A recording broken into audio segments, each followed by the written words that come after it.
Are we going to do that idea that we rather liked, which is like, what's the best thing that's come out of the last year? What's the something Bring really it up, Cara. You're on mute. Bring it good? up. Nice. Huh? Oh, Am wait, I on? maybe I'm not. not on mute, am I? Ask if they can hear you. Can you guys hear me? I can hear Yep. you. Yeah. Okay. Can you hear me? Okay, because I never know with this microphone. I don't even know when we're on anymore because I can't hear the Sound music. good. Thank you. No, I think maybe we're not. I just turned that down a little. Look at you. Look at there. Okay. Usually we hear the music, Tony. It's good. No, we might be on. You are live. Yeah. Hi. Oh my God, I didn't hear the music. Tony, how come we don't hear the music anymore? I don't know, but I'll sing it next time. Okay, thanks. I mean, usually we're all sitting here, we're chatting, waiting for the music to come on, and it's like, you're on live. Oh, shit. Hi, everybody. Welcome to Between the Sheets. We're on the first and third Friday of every month, except for this month because it was on the holiday. Thank you for joining us. Follow me on Instagram, QTE Brat, Between the Sheets podcast on Facebook. Please follow us there. Call in tonight. Tonight, it's a free-for-all. There's no guest. I mean, I would call Vicky Wagner a guest and Durga McGroom a guest, but not really. They were part of the second incarnation, so it's Old Home Week. And bring them in because, you know, we want it to be a shit show tonight. Welcome.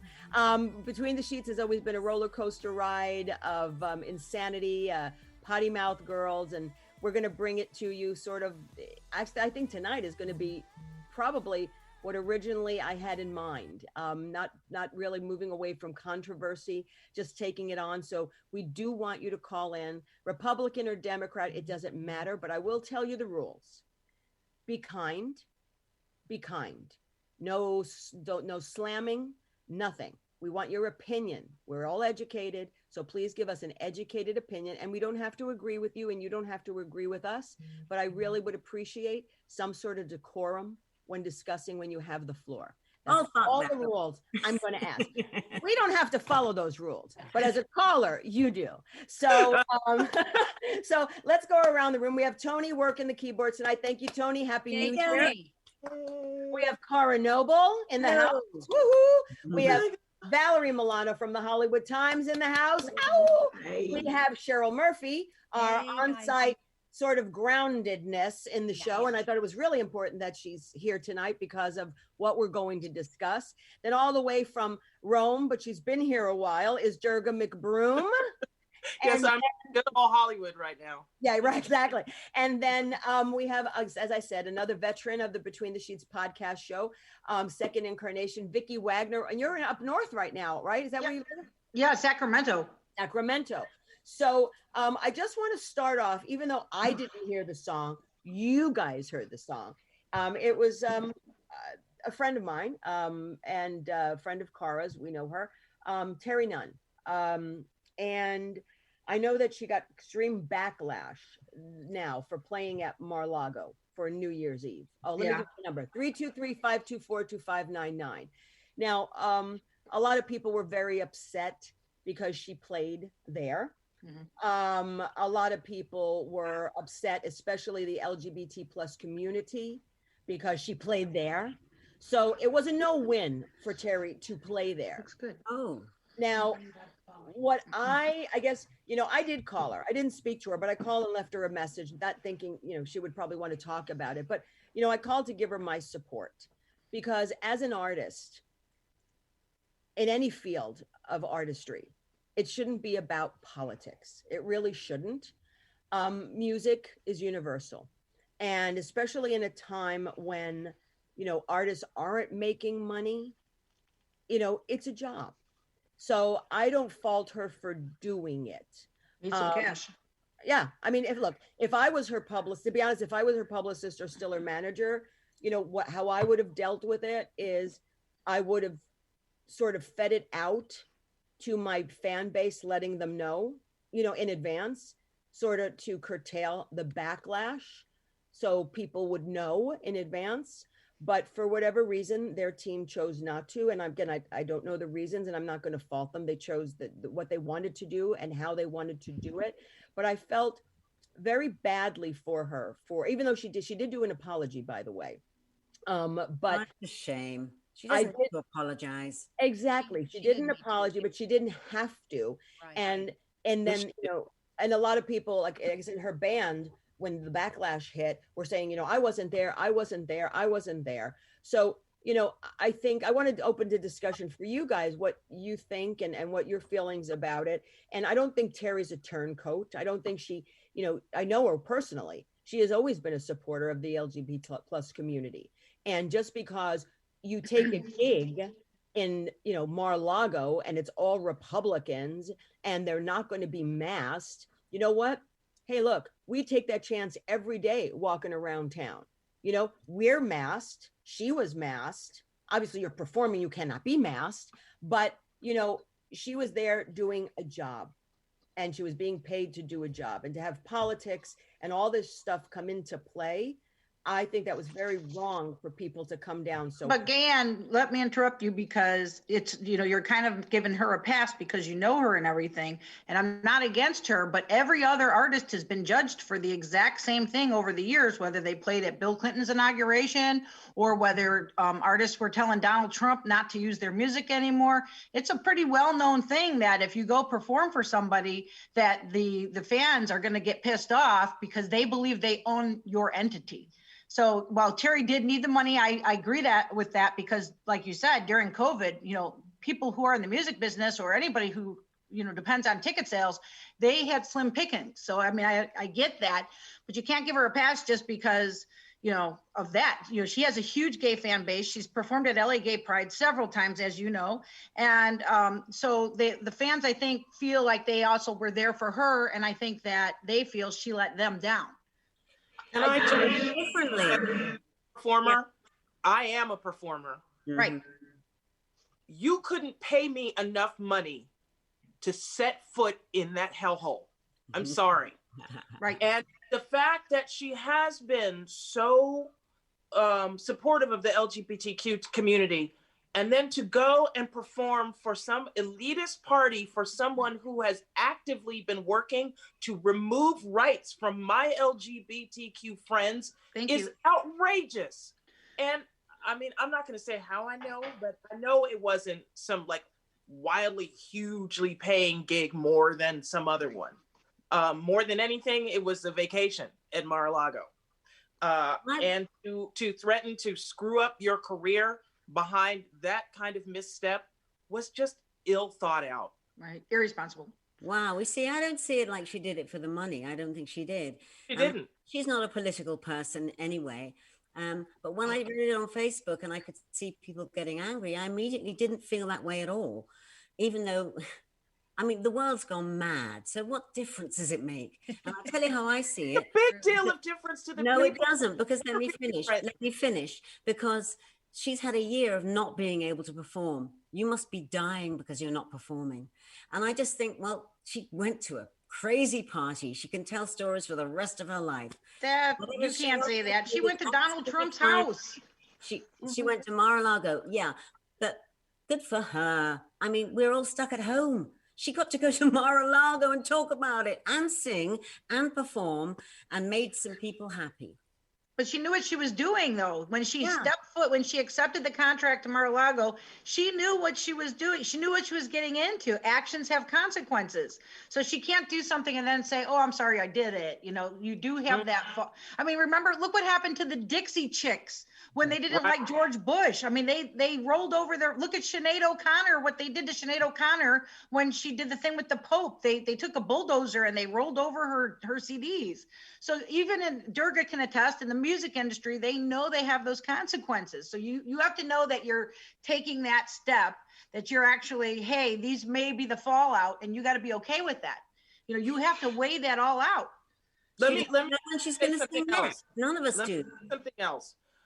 In terms of, first of all, to say that musicians shouldn't be political, are you kidding me? You ever heard of Rage Against the Machine? You ever heard of Roger Waters? It's not about that. It's sort of about that, I understand everybody is somewhat political, okay? Whether you're an activist, or you're under a rock, unless you're under a rock, everybody's political. But it would be like, to some degree, I worked with an actor, a long time ago, and I'm gay. I don't look gay. I don't act gay. I don't wear the flag. I'm gay. I'm And gay his too. What does gay look like? Exactly. So but the publicist who knew I was gay pulled I'm me married. I'm and married. said, but his publicist pulled me aside and said to me, please don't let him know you're gay. He likes you. So I don't want him to have, and he was a Republican, of course, any aspersions or anything against you because of your sexual orientation.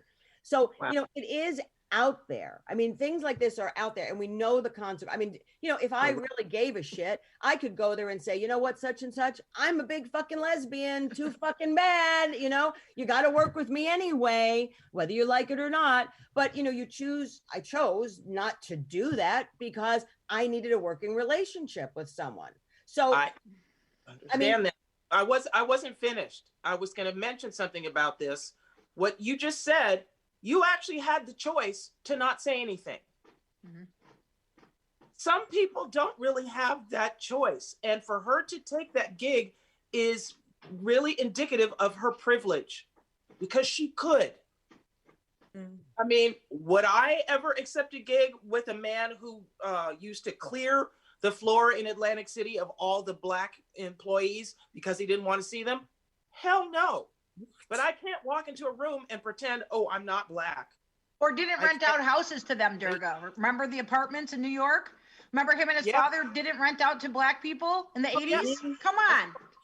Ooh, of course. wow. I'm sorry. I have a thing about privilege. And it was unbelievably privileged of her to accept that gig. That's just how I look at it. And I am a performer. I am struggling. And I mean, if he was offering me like $2 million, I'd think about it. But he wasn't.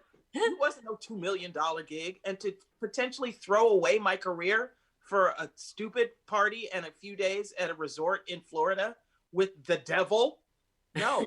And their supporters. Well, he wasn't there. He was not there. The supporters. He was supposed to be. He Yeah, didn't know he had a His supporters are just exactly like him. Let me tell you, when Kim and I went to the Women's March on Washington in 2017, I had originally bought my tickets because I thought Hillary Clinton was going to be inaugurated. So I already bought my plane tickets and all that. We end up staying right next to the Ritz-Carlton. And so the night before, we're like, oh, let's just go over to the Ritz-Carlton and have dessert, right? A friend of ours lived in New York and met us there. Every single person in the room was a Trump supporter. They had all just come from his $150,000 a plate dinner the night before the inauguration. We were the only Democrats there. There was 3 of us. They were some of the wealthiest people in the nation. And when you talk about that they say that us, the middle class and lower class, are belligerent, the people at the table next to us were making comments, oh, why don't you go get an abortion? You know, like they were saying about, not to us, but they were referencing the people who were there for the Women's March on Washington. And we're like staying super silent. They were talking about Black people. They were talking about gay people. They were talking about abortion people. They were talking about us lazy liberals that want a handout. And they all came back from the dinner with their pictures on their cell phone with them and Donald Trump.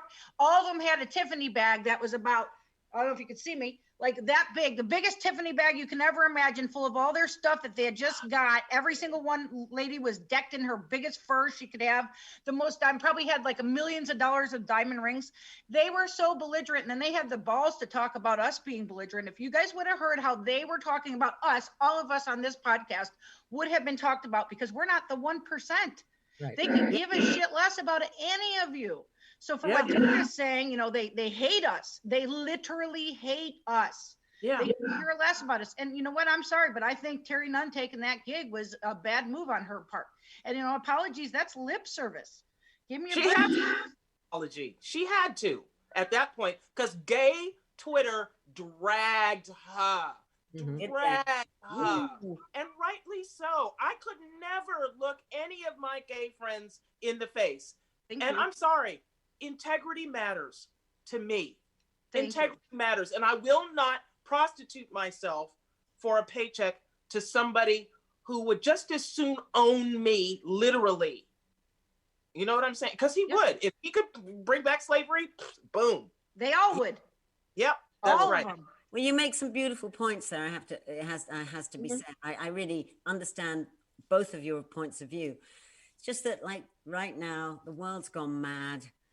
how can we judge? We shouldn't judge. We should just let Terry do Terry, and we'll do us. And there it is. No, because that's how the world got mad. Was because people were like, oh, well, I'm just going to look the other way. And, they're talking about this and they're That's how Nazi Germany happened. People looking the other way. Well, that's what's going on right now. The other way is how Germany happened, is how Hitler happened, is how Trump happened, because people look the other way. Because right. Oh, he grabbed your pussy. Oh, well. Do it.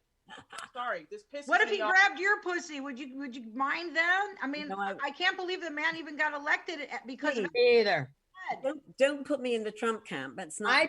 I'm just. We're going to segue now, but first of all, I've come to the point where I'm my mother now. I just want everyone to know what I bought on Amazon. Oh, wait a minute. You changed the subject. What about Sharon? She got something to say. Hold on, I'm getting there, but I just was looking at me in the thing going, I think I just became my mother. Because recently I've been losing my glasses and I'm like, where are my glasses? And sometimes they're right on my eyes. But today it came in Amazon, my little bejeweled stuff. I'm like, okay, I have no shame. I kind of like it. Thanks. Like you're bringing a trend back. I'm trying. You're bringing my grandma back. I know it. Just turned 57 a week ago, so I'm sort of settling in. Happy birthday! Thank you. Yes, happy birthday. Thank you. So Val, you're pretty quiet. Yeah, I think with this whole Terry Nunn thing, and Vanilla Ice was there, and the Beach Boys, Mike Love, we're picking on Terry a little bit. Yeah. But what did she think would happen in the end? When she went in and took the job, she knew she was going to have some backlash. And that's what I just don't get, is that you're going to go back and now you're going to apologize. What were you doing before when you were doing your planning to fly there? And I think she was apologizing not because she did it. I may be wrong, but I think she was apologizing because she said she thought everyone was going to be masked. Because that's some of the other issues. That's even worse. She did. You're right. That's because even worse. what I heard was that she was told that that when she got there, she was surprised that no one was wearing a mask. And that they How could you be surprised? Turn on any channel and watch a Trump rally. Exactly. None of them are wearing masks ever. Never. Look, she didn't tell me this. This is what I had heard. So it seems like she took the gig, like Durga said, without thinking of the back end of it, thinking what was the backlash. Like she took it as an artist in some way, thinking that, maybe this isn't a very artistic, creative thing to do, but the backlash, she's got to somehow make up for it. She somehow has to reach out to her fans, and maybe that's what this is going to happen for her. Maybe in some way, it's going to, shift her view or her perspective about where her fan base, where they are faithful to she her, did think about it, because I'm a stand-up comedian and I've performed all over this country, and I've thought about bookings. Wow. And I have been asked to perform at Republican events, and I have declined just for that reason. Just like what Durga said, the backlash you're going to get, it's not worth it. It's really not. So you got to just make a choice. Think about some of the people who gave they were just using their music at rallies, and they sued them and said, don't use our music anymore. That's true. Which is great. Well, I just brought Val in because Val owns the Hollywood Times, and she's, an entertainment reporter, and that's her beat. And one of the tweets, or was it tweets, Facebook? I don't remember. Something I saw from someone from the LGBT community said, LMNOP XYZ plus negative minus whatever, is that meanwhile it's part of me, but is that the money that she made from this, she should donate to an LGBT cause. And I don't know why she did it. I don't know, but one thing I do agree with all of you is that when she took the gig, she had to have her and her people had to have some indication that, in fact, there would be backlash just because of who it is. Right. So in other news, Hey, everyone, call in 323-524-2599, 323-524-2599. Yeah. So where do we start? Twitter. Where do we The start? witch is dead. I mean, The he's witch is out dead, on yeah. Twitter. They finally blocked him. I think they canceled his account. I don't know. I was actually on his Twitter page telling him off when they canceled it, and my whole page changed to the white screen. It said, this account is suspended. And I was like, what? Because I was just telling him he was an asshole because he was like, I'm not going to the inauguration. I'm like, nobody fucking wants you there. Who cares? Bye. Do you think Joe Biden and Kamala Harris want you at their inauguration? You know, it's like, no, just get on a plane and leave the country. Don't come back. But the funny part is it's really astounding to me. And I've always said this, that he's been allowed from the very moment he took office to do what he did on social media. Bizarre. Carte blanche. He did anything. And the only reason he's being, dumbass, all those dumbasses are resigning and stuff like that. And Twitter stopped him now, because nobody wants to be on the sinking ship because it's burning as it's going down. True. And it's like, you know what? This could, not that you could have stopped asshole, but you could have stopped fueling the fire by allowing him at the very beginning not to have that. If Joe Biden goes on Twitter tomorrow and does anything of what Trump did, he'd be crucified and calling people losers and sad. Remember, he used to always do hashtag sad. Yeah. Like, sad. You know, Can you imagine? Do you think Joe Biden will go on Twitter? He will probably not use it as much Obama because had done that. He did, and I think Biden will have to. Well, but he's already on Facebook and Twitter. Yeah, but his tweets are like curated tweets. It's like his staff helps him write. It's not off the cuff like Donald Trump, just whatever. He's just sitting there like, oh my God, here's what I thought. And the minute it came out of his head, he tweeted it, He had no regard of what he said. I was like, I can't believe he said, like what you just said, Gaye Ann. How the hell did we allow a president to even talk to us this way? Right. Yeah. They said if it wasn't for Twitter, he wouldn't even have gotten elected to begin with. I heard that. Exactly. That's how he amassed all his followers. Well, yeah. He's like, his Twitter page should have been Sociopaths Anonymous. Yeah, it is. Trust me. There's plenty of sociopaths, and there's a lot of people that go on there and they tweet, and then you look at their profile and they've got like 10 followers. And I'm like, did you just create this Twitter account just so you could tweet that? How about the one guy, Durga? You might know about that. Remember the one guy he was tweeting as a black guy, gay guy? Yes. Do you guys remember that? He had his alternate Twitter account and forgot to switch over, and he was pretending to be a black gay man who loved Donald Trump. And he has a cartoon picture of the black guy. Do you remember that? Yeah. It was like Cartwright, Yeah. Yeah. I must admit, it's worrying that things can be banned so easily now, so readily. We've just accepted that. Mm-hmm. And I don't. But there's no free expectation that just because you have an account that you can say whatever you want. I got banned on Facebook for like over almost 150 days last year. What did you do? Naughty. Yeah, you know what I said? I said that I knew some dumb gay people as a lesbian. They said that was hate speech, and then I said that all Christians are sinners. And that was hate speech. Oh no! I didn't call anybody a loser, fucking moron, whatever he says. I didn't say any of that. I'm on a 30-day ban right now because I was writing something to a friend of mine who was talking about burn it down, and he was all happy about what happened at the Capitol. And he's always getting on me about stuff, and so I was going to tease him back and say, well, why weren't you there yourself letting everybody do the work for you, you pussy? And then I got a little warning saying you may be violating community standards. I went to try to edit it. I tried to edit it twice. And I thought, maybe it's just not, I need to just refresh the page. Nope. 30 days. And then you were banned? Oh, Yep. That's 30 days. terrible. I don't even get warnings. No, I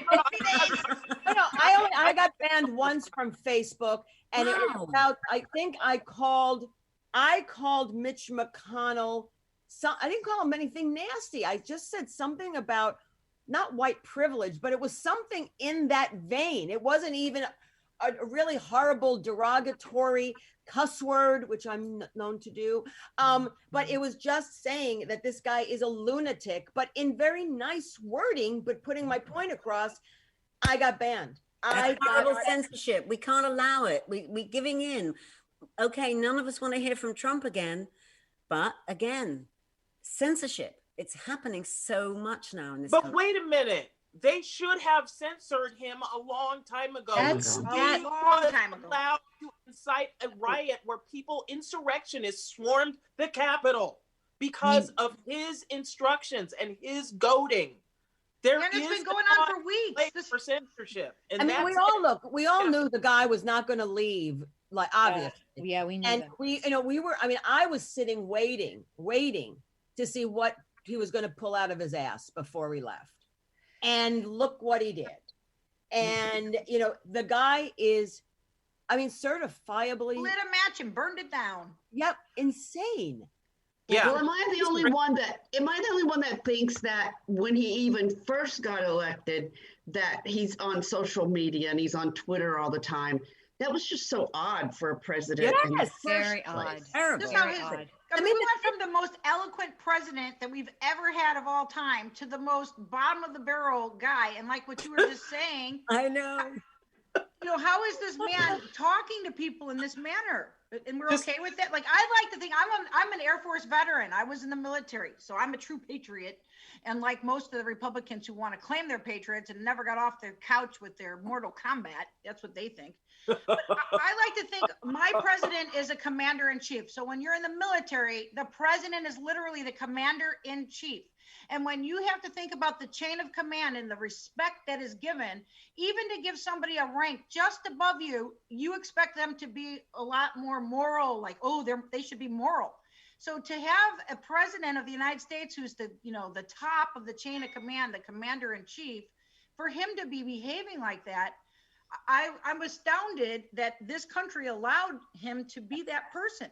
And the people who voted for him are who is responsible. Yes. And the thing is, when Hillary, I'm not saying Hillary, yes, Hillary, no, but Hillary got crucified for those fucking emails. Yes, she did. Yeah.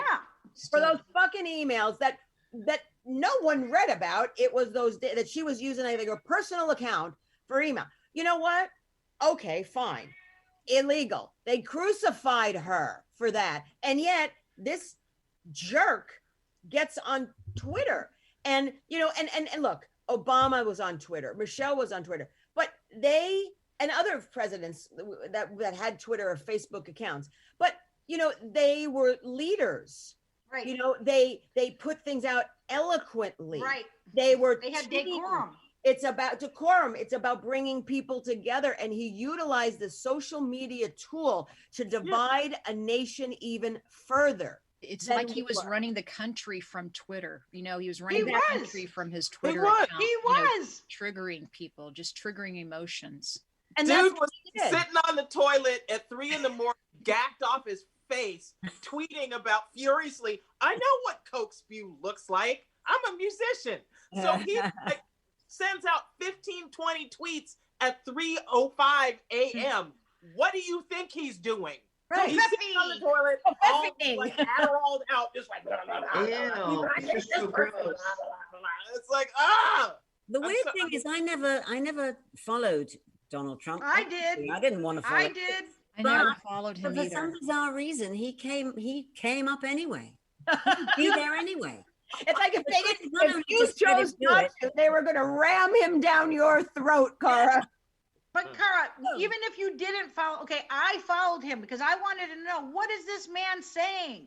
Like, everybody should have been knowing, what is this guy saying on a daily basis? If you would have followed him or seen his tweets, and I guarantee you didn't see that many, because sometimes he would tweet 100 times a day. I mean, what? No. 100. One day they counted, they like, it was in 9 hours. He tweeted like 145 times in 8 hours. I'm like, are you supposed to be running a country over here? Like, what are you doing that you're just tweet? Isn't that the sign of a tweaker? Just saying. yeah, I I just said it. A tweaker. It should be called, instead of Twitter, it should be called Tweaker. He You know, was he's a tweaker. Spreaker. But the reality is, this guy, I never, and I'm sure none of us here have ever referred to him as president because he's not my president. I'm embarrassed, as all of us are, that he represented this country. But what is more, I guess what was more scary for me, and I know that's not like an intellectual word, was the amount, because he breeded such an open forum for hate and for discrimination. He exposed it, Gaye Ann. It was there. He exposed it. But he said it was okay. See, that's the thing. You can expose something, okay, but he not only exposed what was the underbelly of the dark underbelly of this country, but he not only exposed it, he told them, go out and do what you need to do. Right. He encouraged them. Dangerous. That is what he did. He endangered his own fucking country to pit people against each other. Oh, wait a minute. Did you guys read Michael Cohen's book? No. Okay. Oh my God. So you guys really should. Okay, I'm going to tell you. Just if you don't want to buy it, go to the library. Whatever. Order it from the library. You can. Let me tell you. In Michael Cohen's book, he because Donald Trump threw him under the bus, right? So he was in prison. He wrote the whole book from prison. He decided to throw Donald Trump back under the bus the same way Donald threw him under the bus. He tells all kinds of shit. He, like what you're going to what you're just saying, by enabling these people and encouraging them, he hired a black actor to pretend he was Barack Obama, had him dress up in a suit just so he could berate him and yell at him. And the black actor had to pretend he was Barack Obama, like a black skinny guy that looked like Barack. Wow. And then yes, he did. This is the man who is your president. Yes, that's the shit he did. God. You guys all heard it. I mean, this is the kind of thing he did. He got off on it. He loved putting people down and in their place. Do they call someone like? Would he be referred to as a sadist? He's a toxic narcissistic sociopath. That's what that we know. He's a sociopath. Malignant narcissist, probably. That too. He's a narcissist. He's a sociopath. He's probably bipolar. Who knows? He's frustrated because he can't get off anymore, So yeah, well, the Adderall. But you know what else? You know the weird way he kind of stands, like in that stance with his fat butt sticking out, and he's kind of leans a little bit forward. There's a doctor who has put up you can look for it. You can Google it. He exhibits all the symptoms of frontotemporal dementia. And that posture is textbook typical of frontotemporal dementia. So, and his father, I didn't know this until recently. His father had Alzheimer's so bad, dementia, Alzheimer's, I don't know what the distinction is exactly, that they first figured it out when he was coming down the stairs, get ready to go to work, and he had 6 ties on. Okay. So they took Daddy and they were like, okay, Dad, you're gonna go to work. And they would like send him to this room where he thought he was going to work every day. And he wasn't. He wasn't working, and he would just sit in there and write on papers and act like he was doing stuff. And the guy was out of his freaking mind. And so, and if you look at the progression from just even 10 years ago of how Trump used to talk, he could put together whole sentences and wasn't exactly eloquent, but he was coherent. And you compare his speech patterns to 10 years ago to now, you can tell his brain is mush. The guy's been snorting Adderall since I don't know how long. I'm just curious, after the Capitol riots, now we've got the powers that be here in Los Angeles, like Adam Schiff. He wants him to be impeached. And then we got Eric Garcetti that wants him to basically resign. Do y'all have an opinion on that? And what is really the difference? I mean, do you think he's going to do any of it? Okay, I think it would be better if he was impeached, because if he gets impeached, number one, he's going to never be able to run for office again for life. Number two, he loses all Secret Service protection, and so does his family, which costs us lots of money. He also loses his $1 million a year travel allowance that he gets. So I think it's better if they just hurry up and impeach him. They're going to decide on Monday, and I hope they do it, because the House is going to be unanimous on that. Right when we were getting ready to come on air, I was watching MSNBC, and apparently, in his last keep clause on the majority leader post, Mitch McConnell has said that if the House impeaches him on Monday, which they probably will because they have the votes for it, right, he will not put it to a vote to the Senate to actually remove him until the 19th. What? Yeah. I don't feel Which that. is just like, I mean, the reason that we need expediency here is because we don't, I mean, they're already putting up stuff about the million something march on the 20th on Inauguration Day. The 17th, they're planning something too on the 17th. Yeah. Carol, what were you going to say? Eyes open on that on the 17th. Is this coming from the other side? Sure. Yeah. I don't really see him getting impeached. I don't know. I mean, you know, whether I'm right or wrong, it's like I don't see it happening. And so I kind of like what Durga said about, you know, McConnell waiting. That makes sense for me. That's how it's going to play out. And the thing about the Capitol and being that Capitol, that whole scenario was staged, it seemed, or, you know, it was pre-planned, right? Well, I mean, we can agree that it was pre-planned. Let's just say that, right? We can agree that. That's what I mean. It was pre-planned. It was, I mean, how they got to that window, to break that window open, it's as if we let them do that. Like someone just said, that's the window you want to go in. The mayor of Washington, D.C., he called for the National Guard the week prior. The day before, they denied her the National Guard. It's the Department of Defense is who is in charge of the National Guard. And it also has to be Donald Trump saying, yeah, go ahead. So they denied her the National Guard. There was a guy, he came out on Periscope. I don't know his name. You guys can look it up. It was on the news tonight. He said that him and 3 congressmen were planning something big at the Capitol, and you're going to see it. So you're right. There was some planning with Republican congressmen. This guy, they knew what was going to happen. For weeks, they've been saying, come to the Capitol, come to the Capitol. I mean, all the death threats that they were getting online and social media and everything like that. And then also with the Capitol Police just standing there like, what are they doing? And they're like, oh, they overtook us. And like you said, they got to it. They're climbing over the walls. They storm the Capitol. They get in. The one cop takes a selfie with one of the rioters. I mean, what the fuck? I was at a gay rights protest in Los Angeles in 2008 for Prop 8, so that we could get, I don't know if you guys remember, in Prop 8, gay people got the right to marry. Then all of a sudden they get taken away 3 months later. Yeah. So I was at a peaceful protest. The riot police were out in such full force with full riot for gay people. Hello.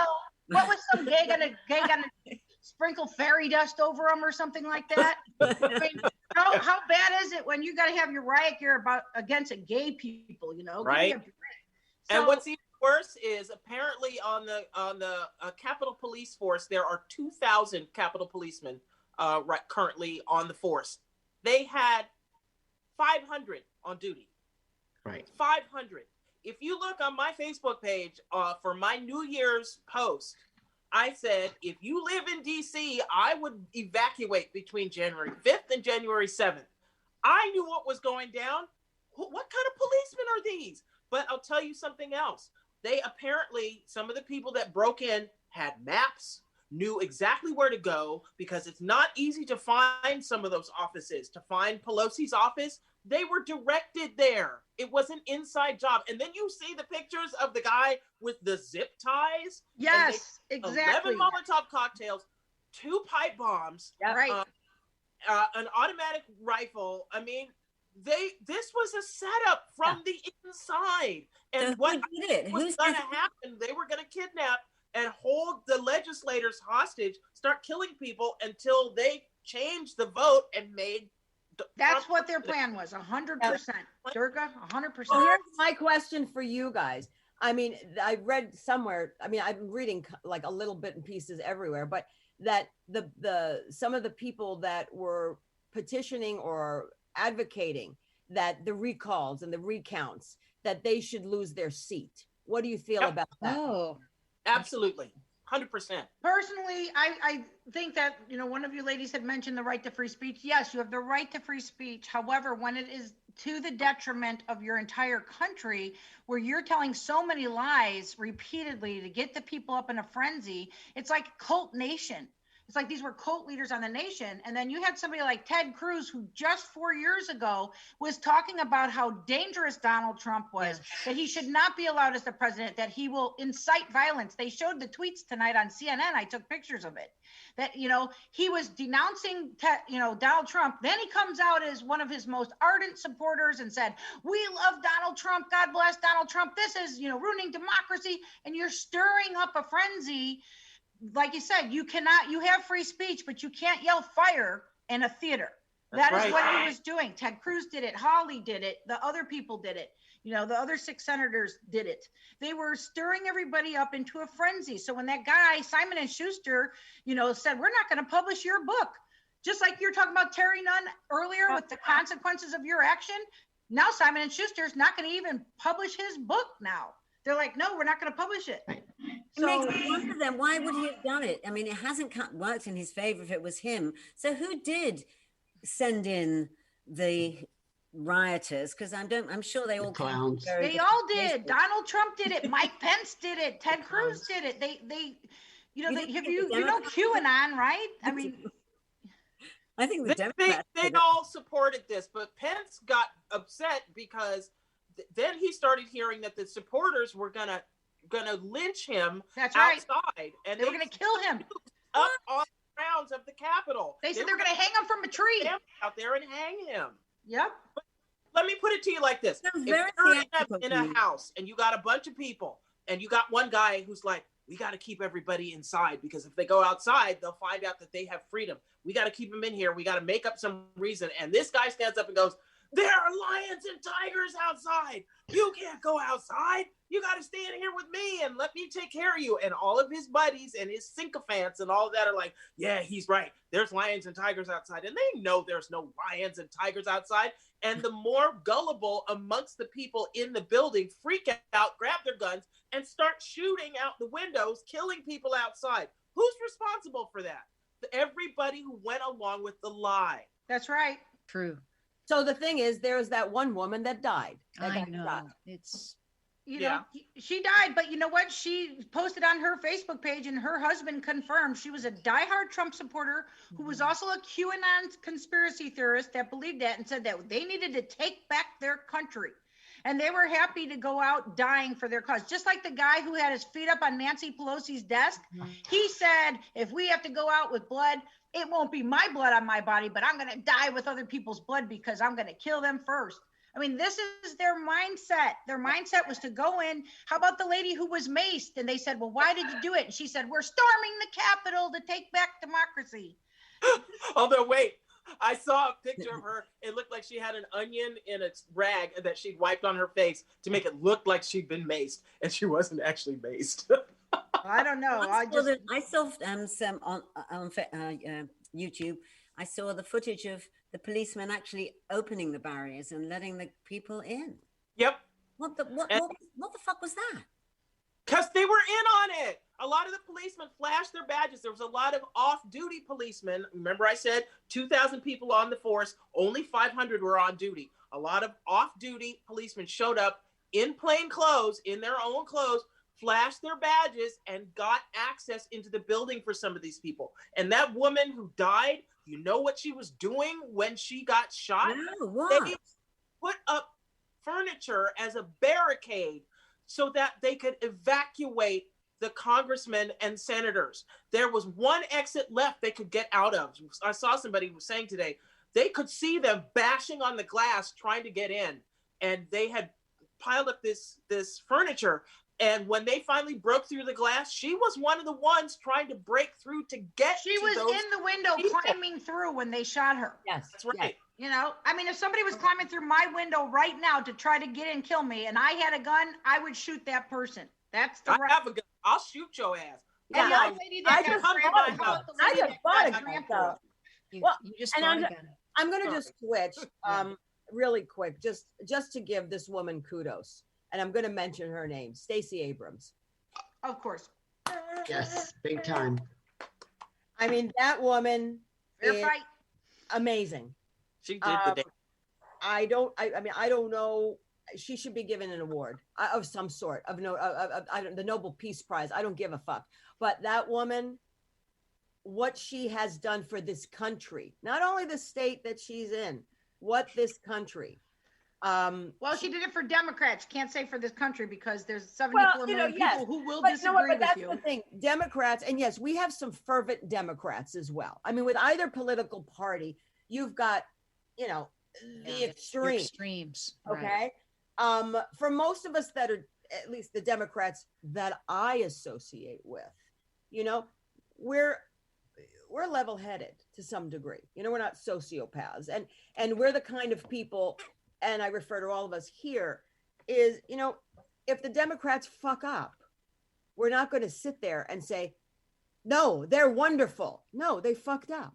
Right. A fuck up is a fuck up. I don't care what my political thing is. If it's wrong, it's wrong. But so, yes, I mean, she did it for the country. Did she do it for the Democrats? No, I think the woman is a great connector. I think she is going to, in the future, there's a lot that she's the one that I think is part of the new team, and she happens to be a Democrat. I like how you said new team, because it feels like a lot more women are going to be the new team, It's like that divine female energy. Like, here we go, guys. And I think that she is going to be a connector. Yeah, connector. I think I had a vision and I got chills. Can you imagine Kamala Harris and Stacey Abrams 2024? Hey, why not? Yeah, right? Why absolutely not. I mean, I posted this. Hold on, you talk amongst yourselves. Not amongst yourselves, because I post so much shit sometimes. We're going back to Trump with the nuclear codes. Oh, That's God. what scares the shit out of me. Wow. That's what yes. took him out of there quickly. Okay, let me just crush your fears for a minute, because when I was in the Air Force, that was actually my job in the Air Force. I had a top secret clearance. I was a command post controller for the Strategic Air Command. Wow. We were the ones in charge of actually pressing the red button, when you call it the red button. So for missile sites, you had two people that they would turn the key at the same time. We were in charge of B-52 bombers, and what we had to do, a lengthy checkpoint protocol before we would go. The president does not just press a button and then a nuclear code goes off. That's not how it works. It has to be authorized by the Joint Chiefs of Staff. Then they give a coded message, which we, in my job, had to decode. And then we would decode the message. And then and only then would we give it to the pilots. On a bomb, they have what's called an unlock code, an unlock value. The bombs are never armed until we give them the exact sequence to unlock that bomb. So everybody's so afraid, and they're talking about it. And I'm like, it's never going to happen. He's never going to press a button and a nuclear bomb is going to go off. That's not how it works. But the media and movies and Hollywood made it seem that that's how it is. It's not that way. That's good to know. Thank you, Vicky. Well, I mean, nobody knew that. No, this guy was a fear monger. But I just posted this, and this was said by I posted it by the Dalai Lama. Okay, the world will be saved by the Western woman. Oh, read it one more time, please. The world, that was ghetto, sorry. The world will be saved by the Western woman. Nice. Ooh. I hope so. You'll all be glad to know also that Nancy Pelosi made some very critical phone calls today to some people to ensure that there is no way in hell that Trump could launch a nuclear strike. He can't. Yeah, she did. You're right. Yeah, he can't. I mean, there's no way that he's not sitting there on the toilet with his Twitter account open and the button that says launch the motherfucking bomb. As much as, but you know what? Keep him in charge for 4 more years. He would have had his bathroom equipped with that, Yeah. Seriously. But he would have dropped the bomb. No pun intended. Somebody would have to redirect it to Mar-a-Lago. Right, exactly. Yeah, right. I mean, I hate to say this and put it out because I never wished it for it to happen. But seriously, like, I always wondered that presidents have been assassinated or attempted assassination. Careful what you say. You don't want the Secret Service coming over. No, I understand. But like I said, I'm not wishing it, and I'm glad it didn't happen. But it really surprised me why it hadn't happened. You know, even and not even attempted, that was executed. Just someone found the plan. But you know, someone pointed out to me at some point when I kind of said that, they said, you know what? It's because it would have to be the Democrats, and the Democrats don't do shit like that. Mostly don't. If it would have happened, it would have been an attempt on Barack Obama. Yes. You know, so you really got to give the Secret Service a lot of credit that they kept him alive for 8 years, because with all the whack jobs in this country, he was he would have been the target, you know? Absolutely. Yep. No, I mean, I'm just saying, I mean, I don't want ever that to happen. It should have never happened at all in any of our history. I mean, there's a way to deal with shit than to do that, you know? I don't know how he didn't drop dead of a heart attack from eating McDonald's every day. I mean, he's sitting up in his bed, you know, just snacking on McDonald's. I mean, that's got to be our hope, you know? Eating Big Mac, snorting Adderall. How in the hell is that man still alive? He's like putting it on his hamburger like salt. Well, if he was the president in the 80s, nobody would have blinked an eye, you know? But now, I mean, it's like, seriously. But yeah, exactly. So, Vicky. Yes. Yes. Why don't you tell us, because I mean, I know Durga knows, why don't you tell us a little bit about your background? So my background is, you know, as I just told you guys, I got out of the Air Force, I got out of high school, I went right into the military, and I was in the Air Force, and I did get a very high profile job in the Air Force. I've been on Air Force One. I've sat in President Bush's chair. I actually went on the portion of Air Force One where they actually do control if you have the detonation of the bomb and everything. But in where I used to work, that's what we used to do. And I've been in the SAC underground, which is 40 stories below, which is below ground. Where they that's in Omaha, Nebraska. And it's declassified, you know, so I could tell you that, you know, it doesn't, I'm not telling you anything I can't tell you. You know, but I actually got kicked out of, is that what you want to hear again? I was kicked out of the Air Force for being gay. You know, and so like when we were, yes, I was, and I was actually going to go to prison for 5 years. And so because it was, you know, that's why actions have consequences. Well, I wasn't gay when I went into the Air Force. I actually had a boyfriend, and I discovered I liked women. I never got proven gay ever, but I was supposed to go to prison for 5 years. I was investigated for 9 months while I was in the Air Force because I was a threat to national security, right? So now, you know, now with people who vote, whether you vote Democrat or Republican, I'm a pretty political person. I went and got a degree in political science and everything because, you know, for that to happen to me and be such discriminated against by my own country, right? I take it very personally when gay people vote Republican. Because it's like, okay, that's why I almost went to prison, you know, and they're like, oh, well, I saved some money on my taxes. So it's like, okay, if you want to just put that ahead of, you know, your right to actually be alive in this country. So, I mean, I get very passionate about politics, and that's the reason why, because it affects me personally. I'm actually one of the people who was, you know, I was harmed by the politics of this country. You know, which actually stemmed from, you know, the religious right, as you guys know, you know, the whole religious right thing jumped on the bandwagon trying to make us these horrible people. You know, it's like they hijacked the Christian party, you know, so the Republican Party, I'm sorry. So it's like when you think about, you know, I don't know if you guys are Republicans at all. I don't know, you know, you ladies very well. I don't know the two of you ladies very well. I don't know your background or anything like that, but 17% of gay people voted for Trump. And I'm just appalled at that. And I think it's completely wrong, you know? And it's the same with Black people. I mean, my father marched with Martin Luther King. I got a picture of them together. My father debated Malcolm X. My father ran for city councilman. It runs in my family to be politically active. And this is something I take personally. Right. I have been pulled over by racist cops. I was sat on a curb for 40 minutes in the rain because this cop pulled me over. I was driving a Porsche. I had a Porsche. I was like 19 years old. And he was so mad and so jealous that this young Black girl had a better car than he did. He's like, oh, your VIN number plate looks like it was tampered with, which means this could be a stolen car, which gives me probable cause to search it. He sat on the curb in the rain with no coat for 40 minutes and turned my car inside out. desperate to find a roach or some drugs or something, couldn't find anything, and grudgingly had to let me go. This kind of stuff I take personally. I marched with BLM this summer. And when I see the difference in how BLM protesters were treated at the Capitol and how these Yahoo white supremacist insurrectionists were basically given the keys to the kingdom, it infuriates me. Yeah. And that's also why, I mean, I love Terry. I think she's awesome. I've met her more than once. But that's why I'm pissed at her. Because how could you perform for the man who started that whole thing? They would love to remove all the rights from Black and gay people so that we have no rights. And people who have all the rights don't think about that. But and voter suppression. And that's why you guys bring up, Stacey Abrams, just for what you're talking about, Durga. I mean, she should have been the governor. Kemp, she should have beaten Kemp, but he was the Secretary of State and he stripped the Black people's vote.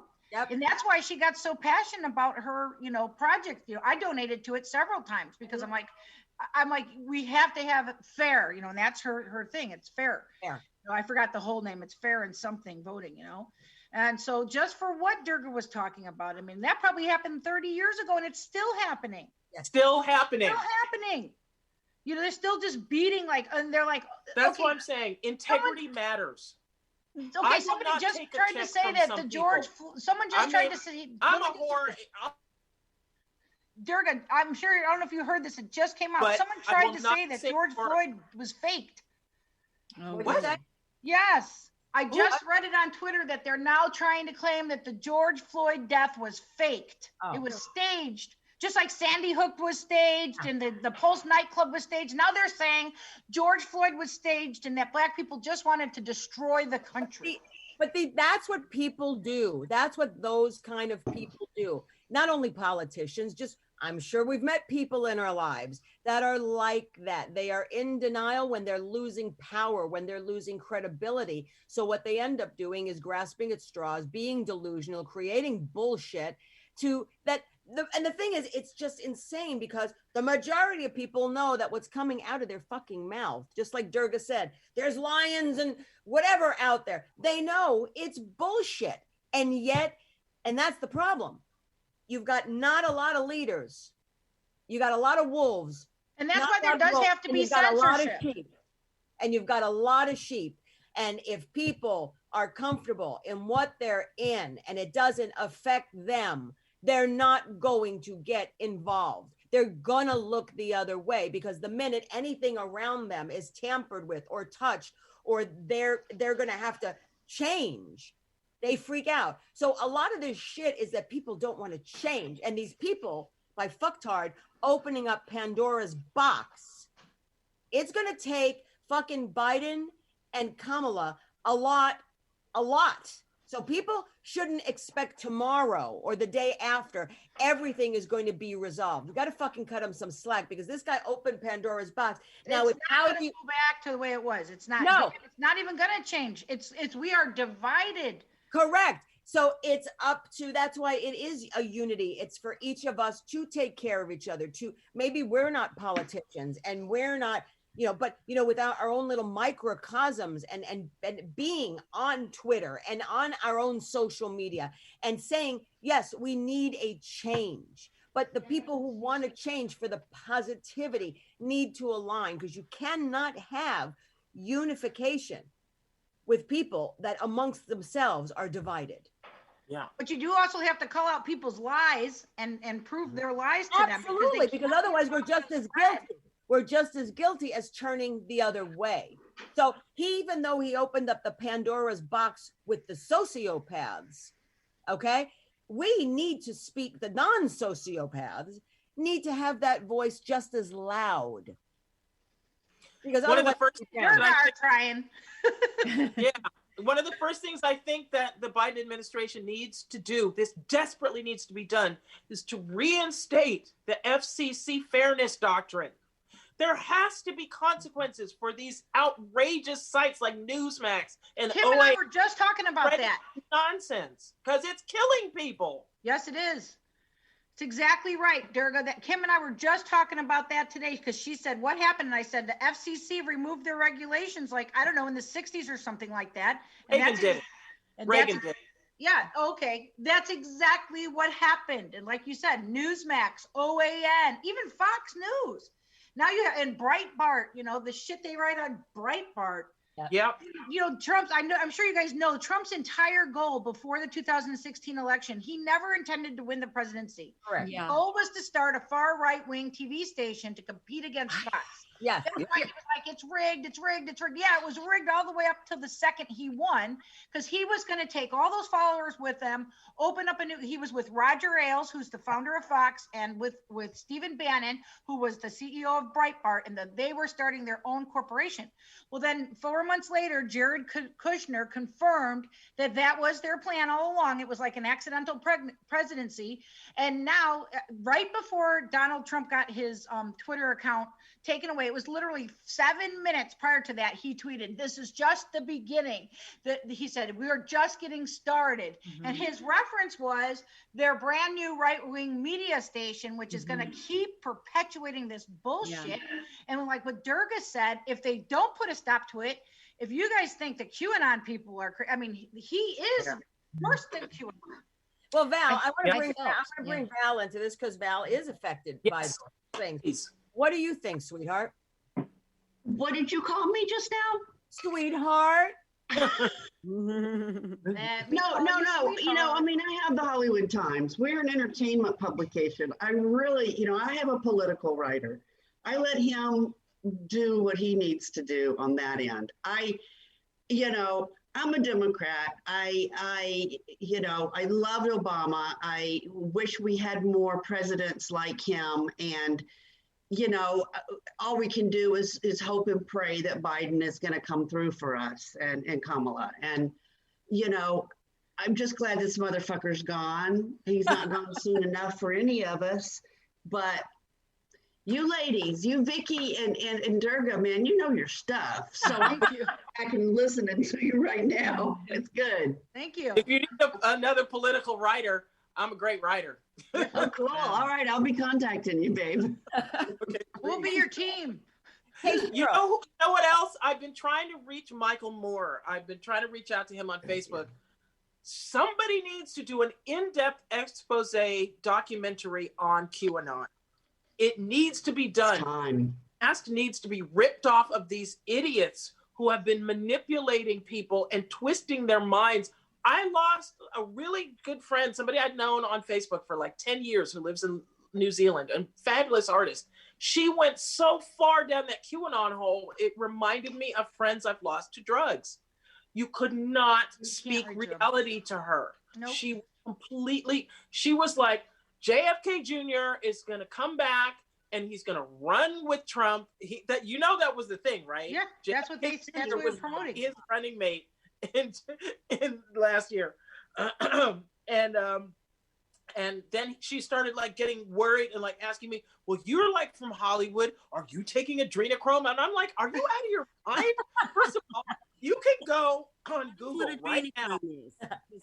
I mean, I only just read about adrenochrome very recently. Do the ladies know what that is? I was going to say, adrenochrome is actually, all it is oxidized adrenaline. You can go on Google right now and find 2 or 3 sites where you can buy it on Google right now. And I was saying to her, okay, if all this is true, and Trump is such a great champion of trafficked children and all that kind of stuff, and they're trafficking these children so that they can scare them because that makes the adrenochrome more potent, and then the Hollywood elite are taking this stuff to live forever and look young and all that. If that's really going on, why hasn't he made adrenochrome a class Schedule 1 drug like cocaine or heroin? Why can I go and buy it online right now? Right. Couldn't answer that. QAnon is the devil. Yeah, it's horrible. And they found out it was run by a father and son that were Americans. They went to the Philippines. They're in the Philippines right now. They're running it. They did an entire article. I don't know if it was the LA Times or NY Times. I'm not sure. But they did the whole thing and they tracked it all back to this father and son who left the United States because they were wanted here for a crime they had committed here, and so they went there, and they're just they're fat too. I'm not that fat's bad. I'm overweight. I'm not saying anything against fat people, but when you have the image of a fat, ugly guy in his basement, in his mommy's basement, this is that guy. This is fat. Do you know what the crime Probably was? own a van. I'm telling you, they probably own a van. That's all I'm saying. Here's the Down by the kicker. river. The kicker. The crime that they were accused of was hosting child pornography sites online. Shocking. Oh.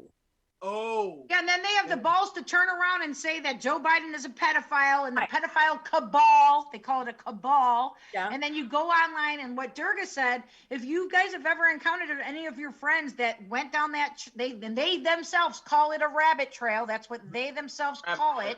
They're like, you need to go down the rabbit trail. You can't trust Google, go to DuckDuckGo. And I'm like, what difference does it make? And I'm like, it's all made up. It's like, there's no Pizzagate. There's no pedophile ring. They're not eating babies. They're not doing these things. You guys all remember Will Ferrell is one of their focuses, because he did this stupid sketch about a clown farm where you could go and they were like breeding clowns. So they had these baby clowns that were in cages, and they're like, see, we're starting them young, and and people were like saying, this is coded. They're actually selling real children, and it's like, are you? I can't. It drives me insane. It is so ridiculous that it's at the point of the absurd, and it's unbelievable that people buy into it. Yeah. Right. That I want to think that until you see their eye plays in the whole world, Well, look at Jim Jones. Yeah. How did he get everybody to drink the Kool-Aid? I mean, how do you get people to kill?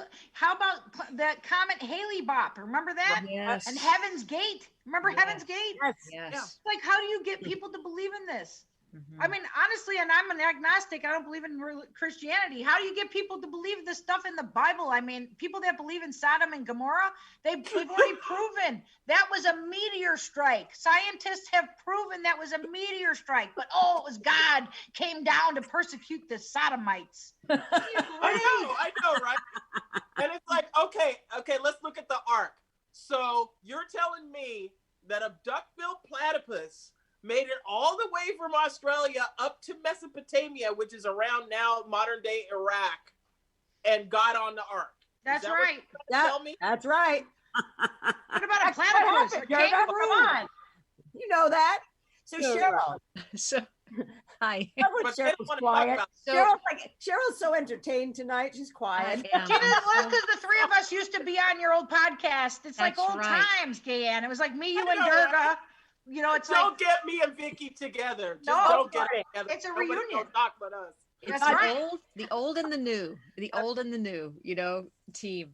So moving forward, because we are moving forward. We've got a new, We've got a new president. Finally, we have a new president, and he's considered our new president. What do you guys think? What do you think his first thing out of the box is going to be to tackle? What do you think is probably the most important thing that they need to concentrate on? COVID. Oh, yeah. COVID-19, because they did, and bring us some money. COVID-19, because they just found a new strain today. They found another new strain of it today. Where? I don't know where. Here.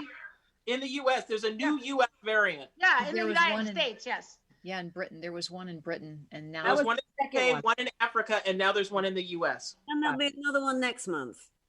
Yeah. It's just going to keep mutating and mutating. I mean, I'm going to get the vaccine as soon as I can get it, but it's not going to protect against these other variations. I mean, I don't think. Why get it? You can't because I'm a diabetic. I can't take the chance at not getting. I'm a diabetic. I had heart surgery 2 years ago. So I got a double threat because I have an electro problem in my heart. So I'm a veteran and I've gone to the VA. I'm already on their list. So I'm banking on getting it hopefully April or May for myself. So. But the thing is, these variants or these mutations, are they as strong or, as the first one, or as they're mutating, is it getting sort of less and less? Well, it's not so much that they're stronger. You get infected faster. Part of the Right. They're problem. more And it contagious. spreads Yeah. faster. Oh, did you It's guys more hear about that contagious. teenage girl? She got it and died 2 days later. Yeah. You know? Yeah, there was a friend of mine that called me the other night, and she's very much, COVID, compliant. And she called me. She goes, I was at a friend's house. She goes, when you get home, call me. I have a bedtime story. I said, okay. It was Joe. Cara. Oh, lovely. You know Joe, Val. And Joe told me that a coworker of hers, and he is ex-military. He is just like so COVID, ultra COVID compliant. And his mother lives with him. And he has COVID. Well, the mother gave it to him. She literally never goes out. Went to the supermarket, took the little wipey thing, cleaned the supermarket handle cart, did her shopping, hand sanitized, got home, incubation. She got COVID. She died. But hold on, did she really die? She didn't really die. She died, but then they revived her. They called 911 or EMTs or whatever because she flatlined. They came there and they couldn't take her to the hospital. Yeah. This in LA? This is in LA. Because the hospitals are full. Exactly. So, they're doing whatever they need to do at the house, and they did revive her. But he told my friend that he's been through Afghanistan, Desert Storm, wherever the hell he's been, and seen the worst. And he's been shot at, or whatever. He said his body, this is like this evilness inside your body. It feels like every organ is burning, as if it's just combusting, like that spontaneous combustion. Oh, it's so painful. Yeah. And, people, again, who don't take this seriously and think these kids that are still doing these house parties and not doing their part, you're 20, as you said, Vicky, young people are dying now. I mean, it's not the old person and the person that's has pre-existing conditions, morbid obesity, or whatever it is. I mean, it is affecting, and as you said, and one of the people watching the show, Patricia Jarvis, just said it's more contagious. And this is nothing that's going to go away with a virus. I mean, with a vaccine. It's what I've read, that as more mutations come up, we're chasing. One thing, we're going to always be chasing this disease, just like flu. Yep, and that's exactly what it is. And probably, like, from here on in, not only will we have the flu vaccine, the pneumonia vaccine, we'll now have this vaccine. But hopefully we'll have a heightened immune defense against it after we get the vaccine, just like all the other flus. Because a friend of mine just had it. He was sick for a couple of days, very high temperature. He then felt better. The temperature was gone, and he was fine after 5 days. It was nasty, but it was gone. But it depends on the person. It depends on the person. Like, every person is different. Yeah. I mean, Delana had it. Delana. She just put out a post a couple of days ago. It was like a 30-minute live video talking about, she hadn't really talked about it, but she was deathly ill. She isolated completely by herself, knowing, how tough she is. Mm-hmm. She sent her daughter off to be with George, with her dad. And she, couldn't eat anything. She, the minute she tried to eat something, 10 minutes later, it would come right back up. She was feverish, in so much pain, couldn't breathe. And she realized, in hindsight, there were 2 times she probably should have gone to the hospital, but being stubborn Delana, she didn't. Now her lungs are fucked up. She can still barely breathe. She's not contagious anymore, but she's, she could have died. And she's one of the healthiest people I know. She's vegan. Yeah. She teaches fitness now. She's teaching fitness classes. She works out like 5 days a week, and it knocked her out like a sledgehammer. I mean, look, the reality is, in my line of what I do, I mean, I get tested all the time. I mean, starting last Monday, a week ago, I was tested Monday, Wednesday, Saturday, last Monday, Wednesday, Thursday, I'm going to be tested tomorrow and I'm going to be tested Monday.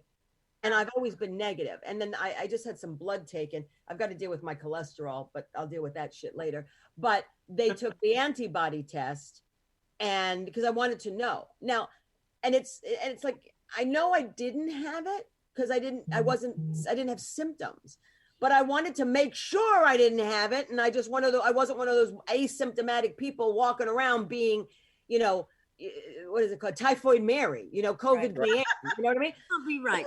So I just wanted to make sure I was okay. And, you know, and it's like, everyone's like, God, you've had more COVID tests. And I said, yeah, I mean, part of it I'm okay with. I would prefer, and I'm not paying for it. I mean, production. Come back positive or negative? Always negative. Always negative. No, did they say that you ever had it? Never. Okay. Never. Which I was kind of happy, but sort of disappointed. But in any event, you know, I was like, damn. But I'm glad I didn't. But the point is like, you know, we're like, oh, but you get tested so many times. I said, you know what? You act like it's an inconvenience. To me, it's a blessing. I don't have to pay for it. It's covered. So I'm very fortunate. Number two, I know for me that I have peace of mind that when I come home and I walk in the door with my 88-year-old mother here, who is compromised beyond, I'm not going to kill her. Because guess what? If I get it, I will kill her. And when I go outside with my mask, I know that, you know, I'm safe, but I'm protecting myself. And I said to my friends as a joke, if any of you bitches, and I don't have a lot of people in my bubble, but any of you bitches get COVID, I can tell you one fucking minute, it ain't me. It's not going to be me giving it to you. Right. And you're going to have some fucking hell to pay to explain to me. Now, God forbid I get it. Where the fuck did you get it, bitch? You know, when you were saying you're in the bubble and you're not doing shit, you know, but I mean, the reality is it's scary out there, but, and I think a lot of people are scared. A lot of people don't give a fuck. A lot of people don't give a fuck. Because they think that it's not going to happen to them. This riot we just had, it's going to probably be a super spreader event. Another surge. Of course it's going to be a surge. Absolutely. Every time a group fucking collects. I mean, I work on the Grammys, okay? We were going to have the Grammys at the end of January. Canceled. Okay? I was going to do a shoot today with the host, Trevor Noah. And for other reasons, the shoot was it was hard for me to put the shoot together under COVID. It was interesting. But the shoot got canceled because the Grammys moved. Because LA is such a freaking hotbed. Yeah, that we moved it to March, and it may move again depending. So the point is, CBS, which is my network, is responsible enough not to go with the ratings, not to give a shit, but to really sit there and go, you know what? It's about having people understand that even we who will lose at this point some advertising dollars, maybe in this quarter, billions, that it's not worth it. No, it's not. And people just think, you know, okay, so I'm going to tell you, Kim's family, her brother's Republican, right? So they had her dad's 80th birthday. I have not been out or to her family's house since COVID has happened, right? But her brother, his wife, their kids, they don't believe it. And like you guys were saying, they only think old people get it. And even the son's like, oh, only old fogies get it. And I'm like, no, that's not true. And they're dying off. Well, anyway, I agreed we were going to have a luncheon outside in the backyard for her dad's 80th birthday, right? Outside, everybody social distance. I came for the first time. I had my mask on. The lady, her sister-in-law, laughed in my face. She laughed. She said, why are you wearing a mask? I said, why am I wearing I said, there's COVID. And she goes, it's not going to protect you. You need an N95 mask. I said, any mask, because I had an actual one of those surgical masks on. I said, this mask is doing a good job. I said, and if you would have a mask on, both of our masks would be protecting each other. And then I stood my distance from her, but she literally started laughing in my face. And of course, she is a Trump Republican. That is just their mentality. They're like, oh, we're not going to wear a mask. You know, they never wore a mask. They had parties. I found out that they had parties at their house. They had all their guests over for Christmas, blah, blah, blah. And I'm like, I couldn't even believe that was their actual mentality. And then to balls to laugh. And they think the whole 360,000 people who died were all elderly people. I'm like, that is not true. I personally know 6 people who have died of it. And I know like probably 25 people who have gotten it. And like Durga was saying, every last one of them has different symptoms. And like you were talking about Delana and her symptoms, all the people had different symptoms that they had. Whether they had a heart tachycardia now, one guy had to have his hand amputated. Another person now has blood clots. My friend Meredith's mom now has to have an oxygen tank. My other friend Kathy, her brother has to walk with a walker. These are long-term effects that are happening from this. It's not just, oh, I got COVID and died. You know what? You might be lucky if you died because the side effects are actually worse. Yes, exactly. And brain damage that's been happening. And people are, I mean, Mark Mothersbaugh is a friend of mine, the guy from Devo. He was so out of it when he was in the hospital. He thought he was in the hospital because he had been jumped downtown. His brain made up this whole story that these young punks had jumped him in the parking garage and stolen his laptop. And he thought this in his head? Wow. Yeah, he was delusional? Yeah, that's he became delusional, Durga? Is that what you're saying? Totally delusional. He was completely delirious and delusional. And like his wife would call him on the phone when he was in the hospital before they intubated him. And he was like, well, honey, do they have any leads? And she's like, what are you talking about? And he's like, of the guys who jumped me. And she's like, no, honey, just let them take care of you. And later when he came out of it, he realized what his brain had made up. And I think he was thinking about doing a whole album called Hitting the Head with a Brick or something. But that's what he thought had happened. And he made up like wrote a whole album in his head about what was going on when he was in the hospital. Now, I was just going to say hallucinations are definitely part of the COVID. And I have a friend whose nephew's 22 years old, healthy, came down with COVID. I mean, fortunately, he recovered. He's back home now. But like you guys said, I mean, 22 years old, fit, healthy, probably got it from a coworker because he had to work. You know, a lot of people have to work. Fortunately, a lot of people are employed. I mean, with all that we're going through. So what do they do? You know, there's a lot of questions right now. Cara, I know you had a different topic to throw in, and I want to give you, we've got, a few minutes to throw this out, not to leave it at this note. What was the topic that you wanted to bring up? I just, we've all discussed how the terrible things we've gone through in the past year and all the awful things that are happening around the world. But I also have talked to friends, and we all agree that there have been some fabulous things have come out of this weird time when we're stuck at home.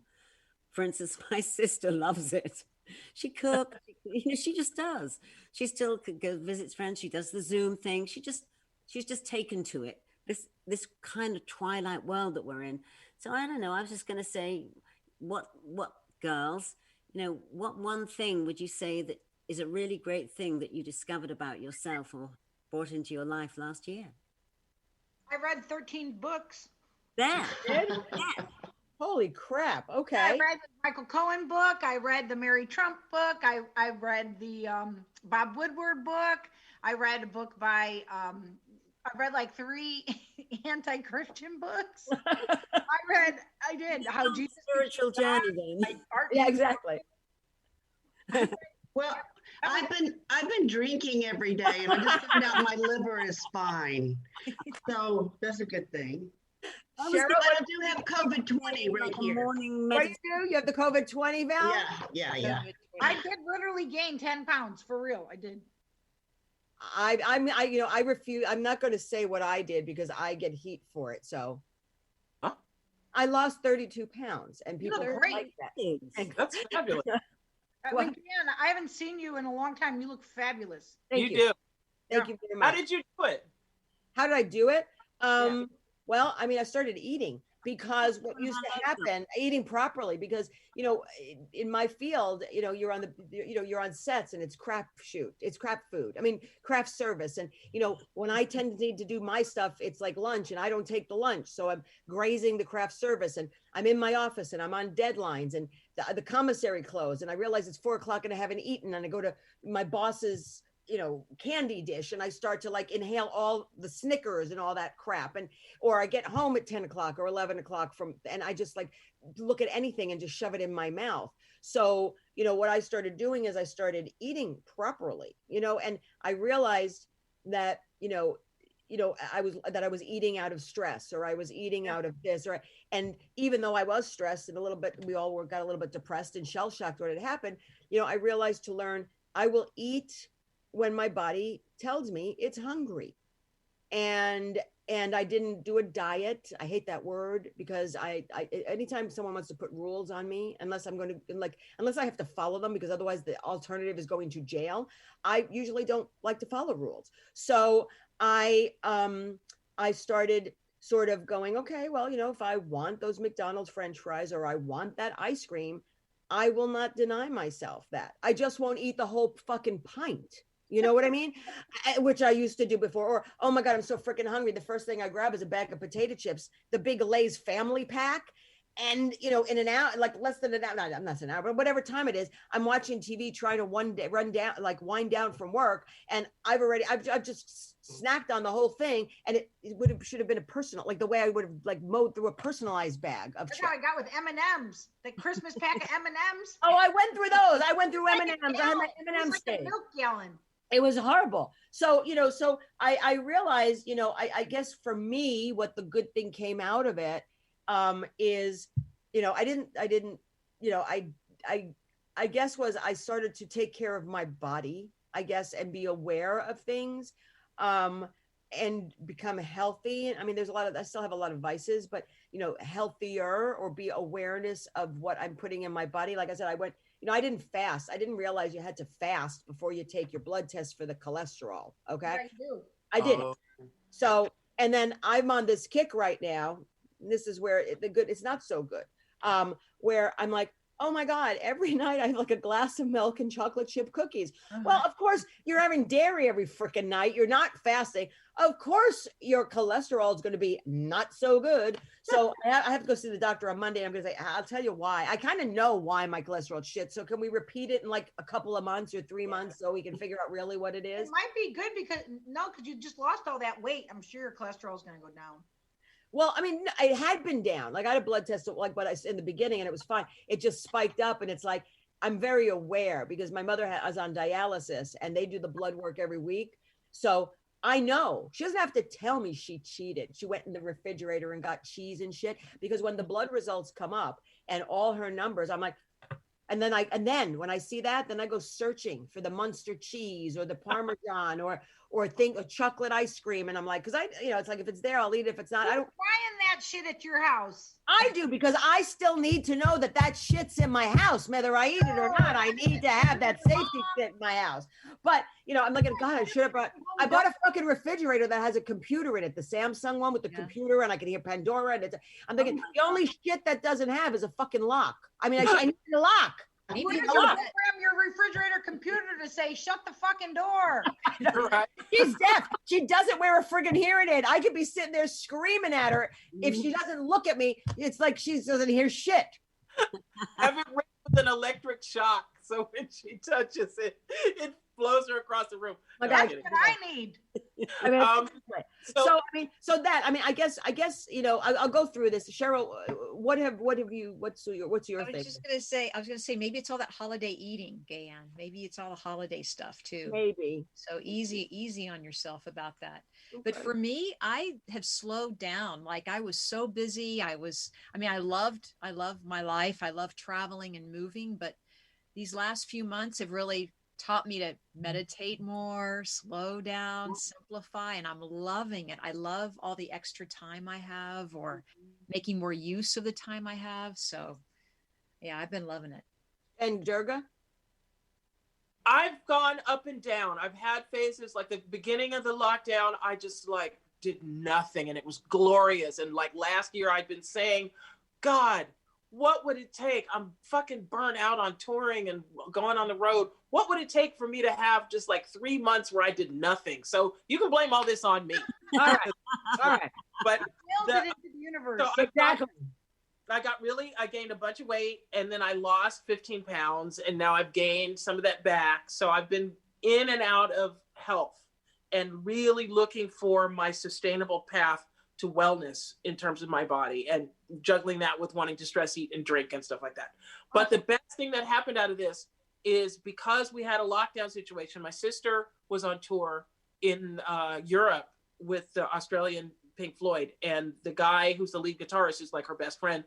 And the tour got canceled. They got sent back to the UK. She got stuck in London for 6 months at his house. Wow. And he is an amazing musician, and engineer and producer. So he helped us finish Black Floyd, our album, the McBroom Sisters album.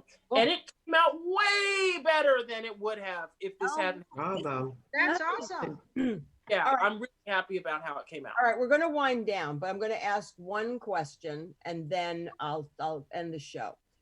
The question is, moving forward, each of you, what is your goal? What is one of your things that you want to accomplish in 2021? Let's start with Val.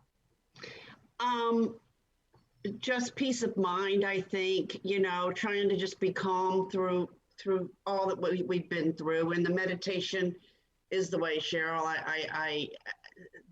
We just have to just peace on earth, peace in our head, peace in our body. Thank you. Vicky? I want to finish my book, 7 o'clock story.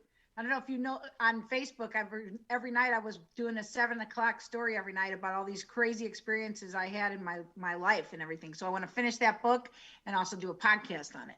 Ah, great. Knows. Wonderful. And Cara? Well, I'm also, I can't say finish a book because I haven't started a book, but I've got loads of bits of paper everywhere. I've got a place I want to start. I bought Scrivener. I've got to learn it. I'm like really at the beginning of book, but I hope that this year I will get plunged in and then start a routine, because this has been a year of routines, I guess, for all of us, right? Routines, yoga, the eating, the things we're talking about, the meditation. So I want to bring that into my Drinking. Drinking, exactly. Goes without saying. Cheryl? Yeah, I'm going to just spend this coming year just being more aware and more present in this moment, and maybe being more aware of other people, having their moments, and really kind of connecting in a deeper level with people, whether we do it still through Zoom for a while longer or in person, hopefully soon. But it's really about, gosh, we all are going to come through this and have these amazing stories. So just opening up and to hear that and really make that heart connection with people. And what about you, Gaye Ann? Derek next. Then I'll go. I want to get back to Italy and finally really get into my ideal body. I want to do that this year. Okay. And for me, I've worked on the outside. I've always wanted to be this, and I finally attained this. Now I have to work on the inside, and there's a lot of work that I need to do on myself. And there's someone that came into my life, and there is no mistakes for people coming into each other's lives. It's not a romantic thing. It's a friend, and we are mirrors of each other. Her more mirror. It's a mirror, and it's having me deal with things that I've sort of not really dealt with, because it's all about me putting on a persona of protection, to help, to defense mechanisms. And it's sort of like, you know what? I just think maybe at 57, I just need to be me. I don't want to be, I don't want to be what other people expect me to be. So I guess this year I'm going to work on being my true, authentic self. And if people don't like me, then instead of me worrying about it and adapting, to say, fuck you. Fuck you. I'll find my own tribe. So on that note, tribe. I know we've got a tribe. I mean, I'm, to some degree, I do create a tribe. And I always, like I said, it's always not about taking for granted sometimes the people in my tribe. And then trying to, I don't know, it's kind of like everybody, I don't know everybody, but me, I grew up where always wanting to be liked and accepted, And I think all of us did. Yeah. And then, I came to a period in my life, in my youth, the rebellious years, and I didn't give a shit. Right. And then I got older, and now I give a shit again. And I want to get back to where I was. And life changes you. So I just need to work on myself. That's all. I think we always set things and what we want to do. I think it's working on yourself. And it's true. You can't get validation from anybody unless you get it from yourself first. That's true. Acceptance. So I have to accept that I'm a lunatic sometimes, that I'm a little eccentric, sometimes high maintenance. But you know what? It's never done maliciously. It's always out of love. It's always from a heart space. And some people can accept that and some people can't. And maybe the people that can't are not people I should want to try and either convince to accept me as I am, or me to try and change them to show them that this is the way to be. Acceptance of myself and acceptance of others. I guess that's my goal. That's good. That's a good goal. Except for the Republicans. Other than those sociopaths, I don't give a flying fuck. I'm talking about people. So in any event, thank you, Vicky, for joining us. Thank you, Durga. Hey everyone, thank you, Cara, thank you, Cheryl, thank you, Val Milano. Thank you, everyone who is watching. It's funny because I think we're going to get a shit ton of calls, and then no one called, and then I always ask after why no one calls, and they're like, because they don't want to interrupt the flow, or we're so goddamn fucking fascinating and so beautiful that they just can't put shit together, their words. So I just want to thank you, whether you're here calling in or not. I appreciate you guys. I appreciate you listening. I appreciate you sharing. I appreciate you telling everybody about the show. We do it. We enjoy it. This is my girlfriends, we just hang. And if, the reason why I like the call-ins is I like to learn and listen to you guys. That we're not lecturing, I just like to hear other opinions. So please do call in more often, because I welcome that. And now that I have my old lady things here, you know what I mean? I just love this shit. This is funny. I can't wait to wear it tomorrow outside and see how many people look. But I just want to say thank you all. Remember, it's Between the Sheets podcast, the first and third Friday of every month here at the United Broadcasting Network on Facebook. I'm on Twitter, which I don't use because I hate Twitter. I just stalk people on Twitter like Trump just to see what he was doing. Facebook page, Between the Sheets podcast. Follow me on Instagram, QTE Brat. I'm everywhere and all places. Reach out to me. What, Cara? Nowhere, baby. That's yeah, exactly. I mean, this month, we're not on next week, because that would be the third Friday. We're on the following Friday, but then starting in February, we will be the first and third Friday of every month. I'm trying to lock in some really interesting guests. I can tell you right now, Margot Martindale, if no one knows who she is, she's a comedic actress. I think she's an award winner, if I'm not mistaken. She was on. Oh yeah, I recognized her immediately. Yeah, I mean, she has said yes, she'd do anything for me. But the thing is, she's on the East Coast, and 7 o'clock is 7 to 7 is 10 o'clock. From 10 to 11:30 is a little too late for her. So she will be doing the show when she comes to LA. And so, like I said, I'm trying to bring some people, and I just hate doing those celebrity interviews. That's why I kind of like to invite my friends on, because they're cool. But anyway, Vicky, where can people find you? Right now, just on Facebook right now, of course, just Vicky Wagner. You can just look me up. As we were talking earlier, I've got to redo some of my websites. That's been a work in progress, but please find me on Facebook, send me a friend request, because I'm build up my list, and then I'm going to give everybody the instructions on how they can get my book. Perfect. Valerie Milano, at .htimes@gmail, but my website is the Hollywood Times. Hello, Valerie, wake up. My website's the Hollywood Times today. It's windy outside all of a sudden. I don't know if you'll hear that, but it's crazy out there. So yeah, the Hollywood Times today. Thank you, Gaye Ann, for having me. Oh, thank you. And Cheryl? My website, it's mediumcheryl.com. You can reach me there, and also Facebook with @mediumcheryl. Thank you. Cara? You can find me in the local thrift store. Nice. With the mask, right? Without the mask, with the mask, yeah. With the mask, yes. Durga? I have a Durga McBroom fan page on Facebook, a Durga McBroom personal page.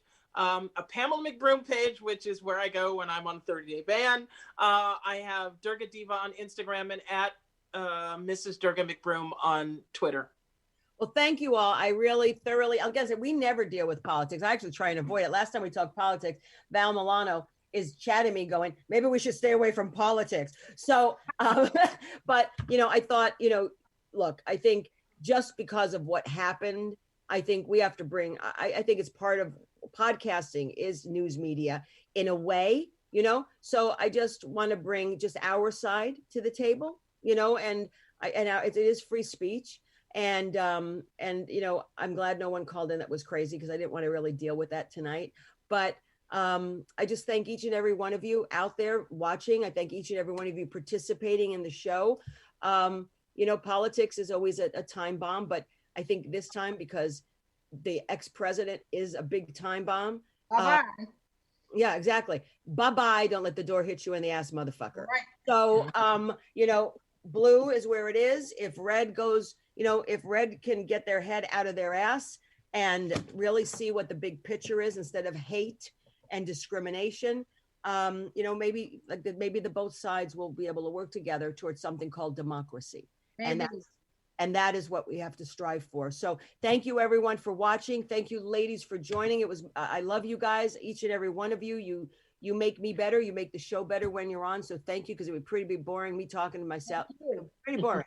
So I just want to thank you. Have a good night, everybody. We'll see you in 2 weeks. Thank you. Thank you. Who's on the keyboards tonight in the studio? It is Christian. Thank you, Christian, for everything. Happy New Year, everybody. 2020. Let's just put let's just kumbaya it. You know what I mean? Kumbaya it. So yeah, it's kumbaya it, and let's move forward with positivity. Thank you. And then always, namaste. Have a good night. Good night. Thank you.